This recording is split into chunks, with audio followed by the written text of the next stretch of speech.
नमस्कार दोस्तों, मेरे साथ सुभी खान एडवोकेट हैं। नमस्कार जी। नमस्कार।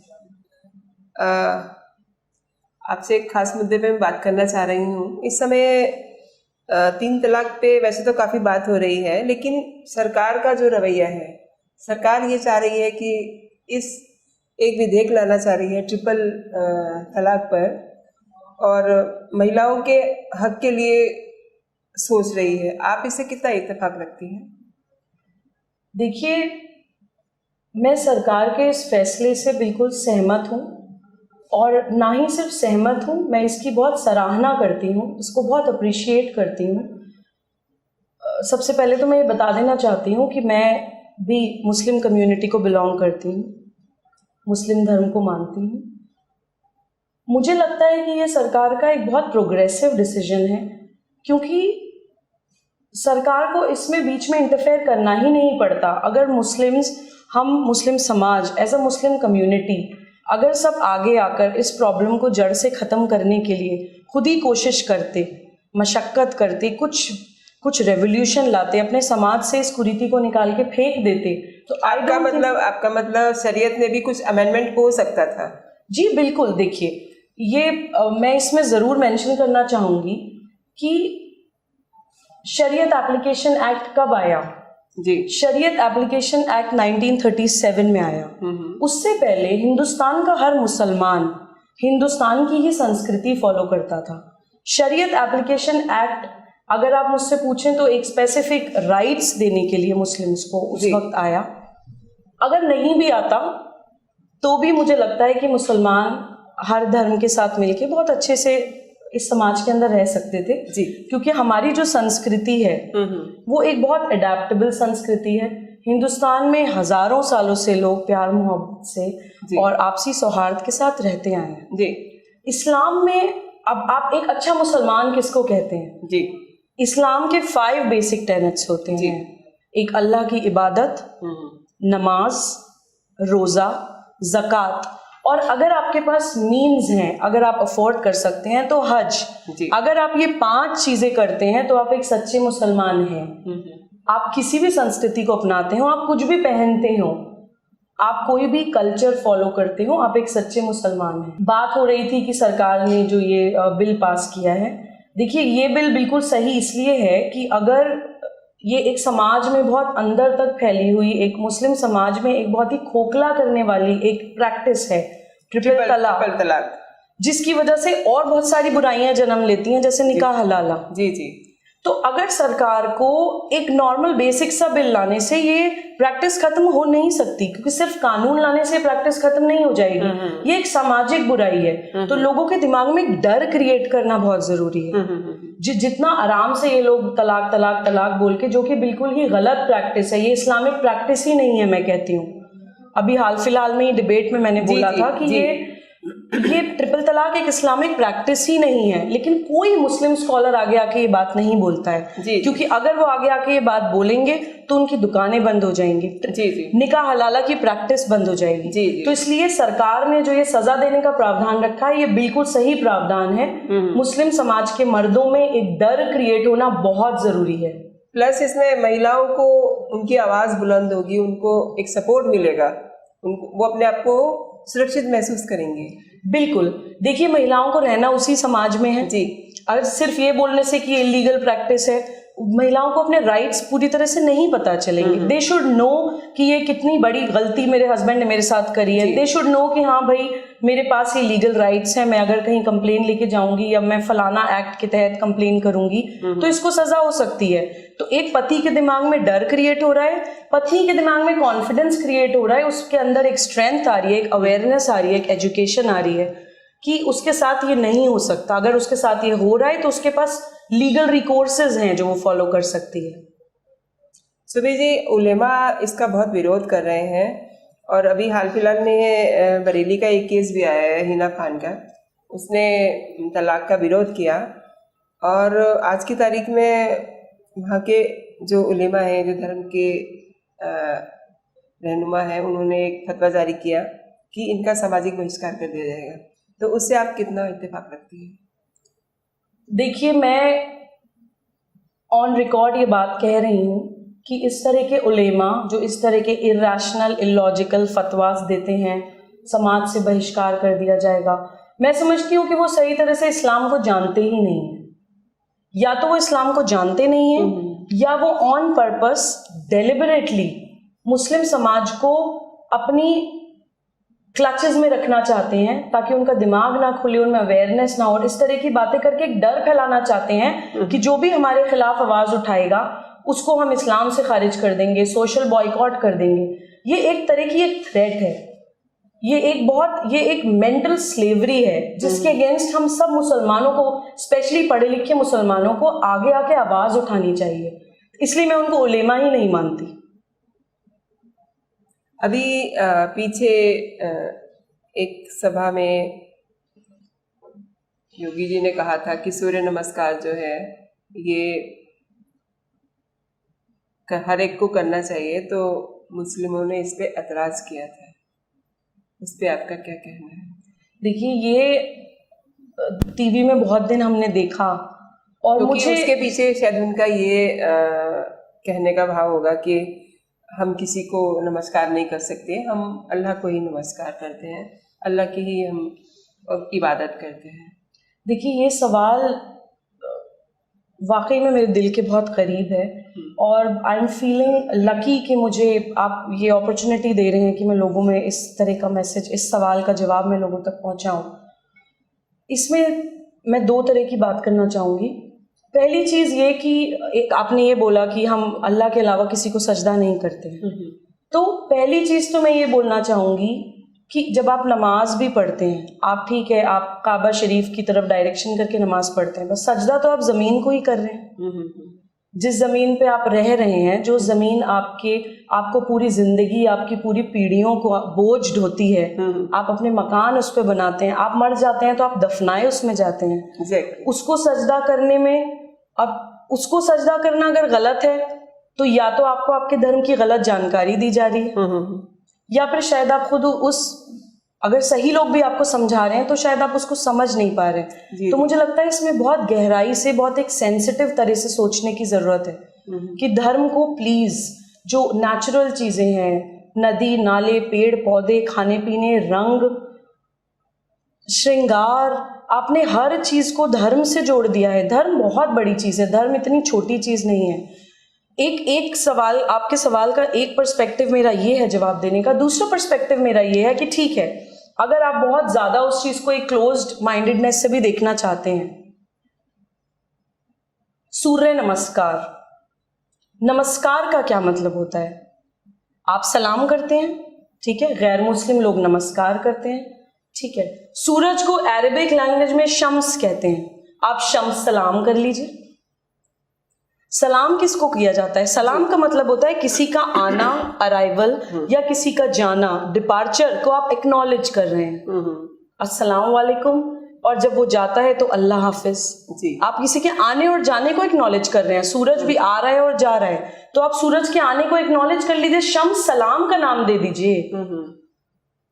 लेकिन कम से कम धर्म को प्लीज ऐसी चीजों से जोड़ के उसको छोटा मत करिए। सूर्य नमस्कार के जो साइंटिफिक फिजिकल बेनिफिट्स हैं वो एक बहुत लंबी लिस्ट है, अभी हमारा ये डिस्कशन नहीं है, लेकिन मैं योगी जी से बिल्कुल सहमत हूँ इस बात को लेके कि हर मुसलमान को, हर सिटीजन को सूर्य नमस्कार करना चाहिए। ये योग हमारा एक योग को पूरे दुनिया में लोग इतना सराहते हैं, पूरी दुनिया से लोग हिंदुस्तान में योग सीखने आते हैं। वो हमारी एक ताकत है, वो हमारी एक संस्कृति है।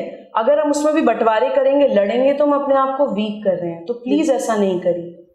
अभी आपने सच्चे मुसलमान की बात करी थी। जी जी। और मैं देख पा रही हूँ कि आपने सिंदूर भी लगाया हुआ है, और बहुत रेयर देखती हूँ मैं मुस्लिम लड़कियां सिंदूर लगाती हैं। जी जी। तो आपने गैर मुस्लिम से शादी की हुई है? जी जी जी जी। अच्छा, थोड़ा सा बताइए अपने बारे में। जी जी। थोड़ा सा पर्सनल सवाल हो गया है ये। नहीं, मैं समझ रही हूँ, बहुत अच्छा सवाल आपने किया है, और ये सवाल मुझे बहुत डे टू डे लाइफ में बहुत लोग पूछते हैं। जी। पहली बात तो ये कि मैंने किसी हिंदू से शादी नहीं करी है, मैंने एक अच्छे इंसान से शादी करी है। लवली। मैं इंसानों को, हिंदू, मुस्लिम, सिख, ईसाई, धर्म के बैज से नहीं देखती हूँ। मेरे हस्बैंड एक बहुत अच्छे इंसान हैं, उनका दिल बहुत बड़ा है, मेरे लिए ये मैटर करता है। ये बहुत बात की बात है कि वो एक दूसरे धर्म को बिलोंग करते हैं, जो मेरे लिए मैटर भी नहीं करता, क्योंकि सभी धर्मों का जो इवेंचुअल जो एक मैसेज है वो एक ही है। ठीक है, आप इस्लाम भी वही बात करता है, सिख धर्म भी वही बात करते हैं, अब हिंदू धर्म भी वही बात करता है, जो मतलब एक बेसिक है सनातन धर्म, जो जिसका कोई धर्म जिसका कोई ना आदि है ना अंत है, that is the essence, that is the goal जहाँ तक हमें पहुँचना है।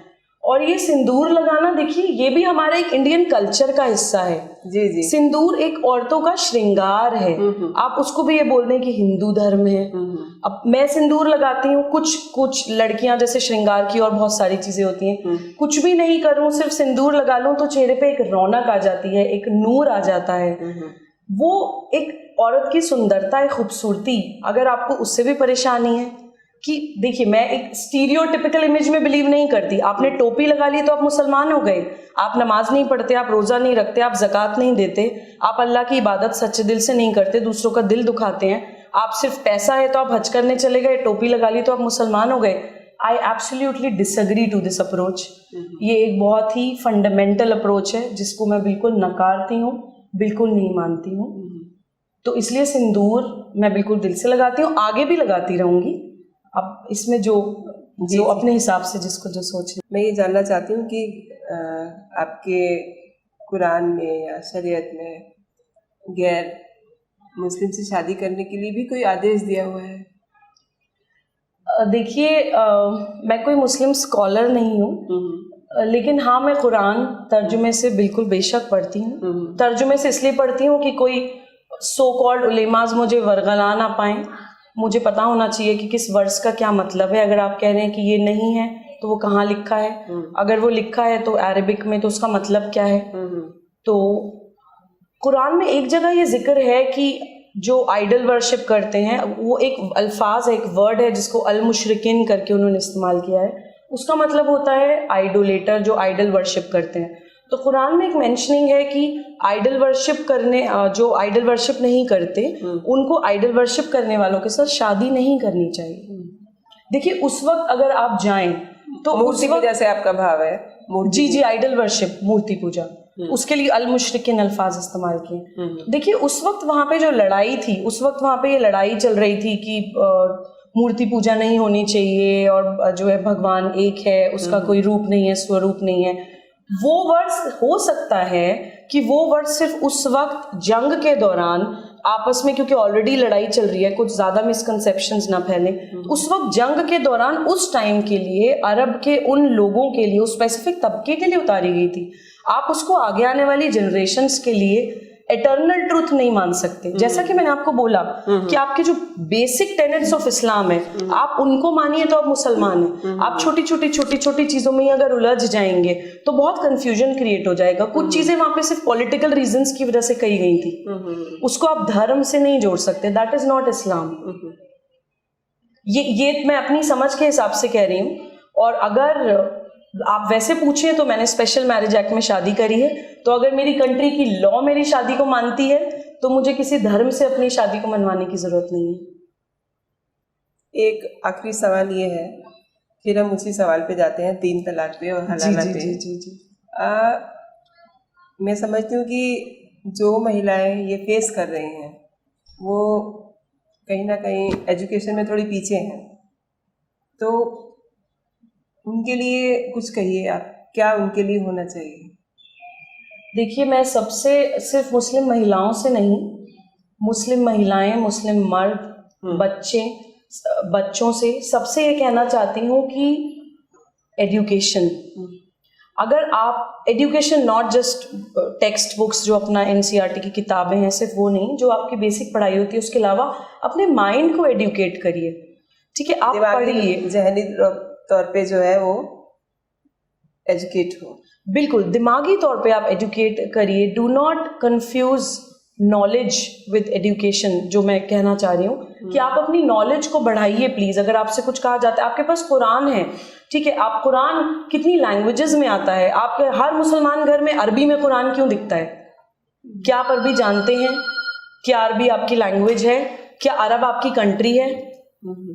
कुरान एक किताब है, आपको पढ़ना चाहिए, एक आसमानी किताबें पढ़ना चाहिए। आप हिंदी में कुरान लेके आइए, आपकी जो अपनी कंट्री की लैंग्वेज है जो आप समझ सकते हैं वो पढ़िए ना। आप सिर्फ रट के बिस्मिल्लाहिर्रहमानिर्रहीम का मतलब कितने लोगों को पता होगा? या जैसे मैंने कल ही एक डिबेट में बोला कि तलाकुल बिद्दत पे बहस चल रही थी, बिद्दत का मतलब नहीं पता, मुस्लिम स्कॉलर्स को नहीं पता और उस पर वो लड़ रहे हैं।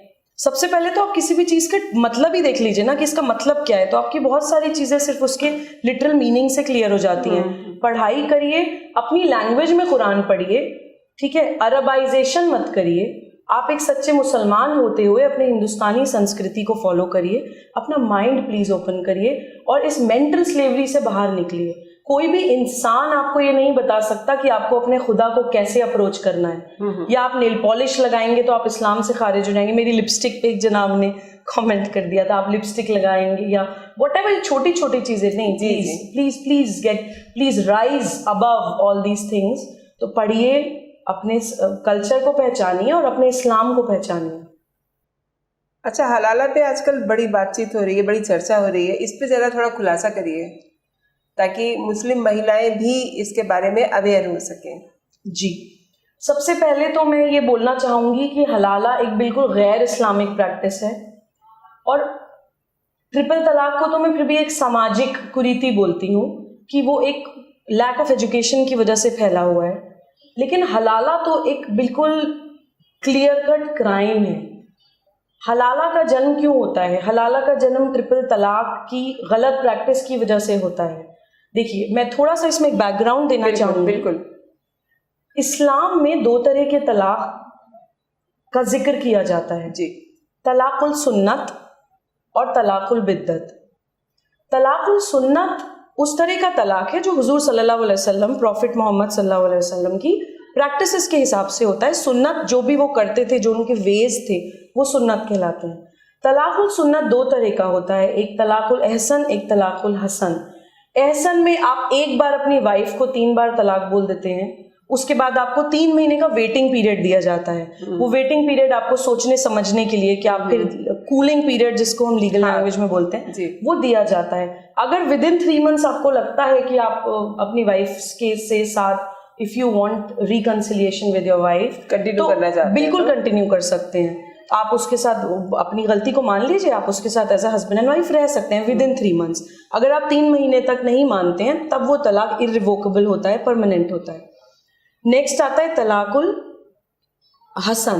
तलाकुल हसन में आप 1 महीने एक बारी तलाक बोलते हैं, फिर 1 महीने का कूलिंग ऑफ पीरियड मिलता है, फिर दूसरी बार बोलते हैं दूसरे महीने का, तीसरी बार जब आप बोलते हैं तब तलाक परमानेंट होता है, इररिवोकेबल होता है। सिर्फ यही 2 तरह के तलाक इस्लाम में जायज़ हैं जी। इसके अलावा जो तलाकुल बिद्दत है, तलाकुल बिद्दत सिर्फ एक इनोवेशन है। बिद्दत का मतलब ही होता है इनोवेशन, नोवेल्टी। आप जाइए प्लीज सर्च करिए, गूगल पे देखिए, डिक्शनरी में देखिए। बिद्दत का मतलब ही होता है नोवेल्टी, यानी धर्म के अंदर आपने एक नई अपनी चीजें ला दी। तलाकुल बिद्दत ना कुरान में कहीं जिक्र है। तलाकुल बिद्दत प्रॉफिट मोहम्मद के टाइम में आप मुझे एक भी इंसिडेंट बता दीजिए। मुस्लिम स्कॉलर्स कोई भी, मैं बोलती हूँ, मैं आप जितने भी हिंदुस्तान के इंटरनेशनल सब मुस्लिम स्कॉलर्स से अपील करती हूँ, ये डिमांड करती हूँ कि आप मुझे बताइए कुरान में तलाकुल बिद्दत का जिक्र, या फिर आप मुझे बताइए हुजूर सल्लल्लाहु अलैहि वसल्लम की जिंदगी में एक भी इंसिडेंट तलाकुल बिद्दत का नहीं है। आप बता ही नहीं सकते। तलाकुल बिद्दत पहली बार आया ही प्रॉफिट मोहम्मद की डेथ के बाद, जो कैलिफेट सिस्टम आया है। फर्स्ट कैलिफेट हजरत अबू बकर के टाइम तक भी नहीं था तलाकुल बिद्दत, उनके बाद दूसरे आए उमर के टाइम पे तलाकुल बिद्दत एक इनोवेशन आई है, क्योंकि उस वक्त अरब ने सीरिया, इजिप्ट, इराक, इस तरह की कंट्रीज पे आक्रमण किया था। और जब उन्होंने आक्रमण किया तो जब जैसे पुराने जमाने में होता था, लड़ाई हुई तो वो प्रिजनर्स सारे लेकर आ जाते थे। तो जो उनकी खूबसूरत, उस आपको पता है सीरिया और यहाँ की लड़कियां खूबसूरत होती हैं, तो वो खूबसूरत जो लड़कियां प्रिजनर्स होती थी, जो ये अरब के जो सोल्जर्स थे, वो उन लड़कियों की खूबसूरती से कैप्टिवेट हो जाते थे and they wanted to marry these women. अब वो क्या करते थे, अपनी बीवियों को तलाक देके उनसे निकाह कर लेते थे, क्योंकि तलाक बोल के कर लेते थे। तो जो वो प्रिजनर्स थी, उन्होंने डिमांड रखी कि आप ऐसे ऐसे 3 महीने का कूलिंग पीरियड मत रखिए, 3 बार ही तो बोलना है, आप एक बार बोल दो तो उन लड़कियों के प्रिजनर्स के दिमाग से ये डर निकल जाएगा कि ये इर्रिवोकेबल हो जाएगा, तो आप दोबारा अपनी बीवी के पास नहीं जा सकते।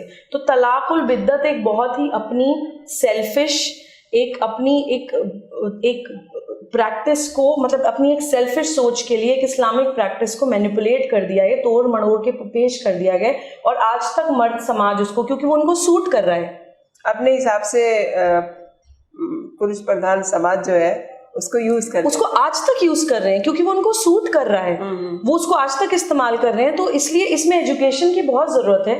तो तलाकुल बिद्दत बिल्कुल गलत है, पहले मैं ये बोलना चाहती हूँ। हलाला की बात कर रहे थे ना? जी जी बिल्कुल, वो थोड़ा सा मैं बैकग्राउंड देना चाह रही थी। तलाकुल बिद्दत बिल्कुल गलत है, ये मैं बोलना चाहती हूँ। उसके बाद तलाकुल बिद्दत की वजह से एक और ज्यादा एक सड़ी हुई, एक कीचड़ जैसी, एक खोखली दीमक की तरह खाने वाली बीमारी मुस्लिम समाज में पैदा हो गई है, जो है निकाह हलाला। निकाह हलाला इतनी इमोरल प्रैक्टिस, इस्लाम में आप कहते हैं कि औरत को एक मोती की तरह रखा गया है, उसको हिजाब में रहना है, उसको सर कवर करना है, और आप निकाह हलाला में एक इंटरमीडिएटरी मैरिज करा रहे हैं, अपनी बीवी को किसी और मर्द के साथ भेज रहे हैं, कोहैबिट करवा रहे हैं, फिर वापस उसी औरत को ले रहे हैं। इसको कौन सा एक रैशनल या एक मॉरल समाज इस चीज को एक सही और एक रिलीजियस प्रैक्टिस कह सकता है? ये एक बहुत सड़ी हुई बीमारी है जो तलाकुल बिद्दत की वजह से हमारे समाज में आई है, और इसको मौलानाओं ने, उलेमाओं ने, मैं आपको बताऊं, लोगों ने धंधा बना रखा है आज तक। लेकिन इस पे कभी कोई आवाज नहीं उठी हलाला को लेकर के। अगर उसको डीपली देखा जाए, महिलाओं की अवस्था को देखते हुए, तो हलाला मतलब बहुत अंदर तक किसी भी महिला को तोड़ने वाली व्यवस्था है। बिल्कुल, देखिए सिर्फ आप अंदर तक तोड़ने की बात कर रही हैं, मैं और आगे जाके, थोड़ी कंट्रोवर्शियल बात है ये, लेकिन मैं दिल से मानती हूँ, मैं आगे जाके ये बोलना चाहती हूँ कि this is prostitution of emotions.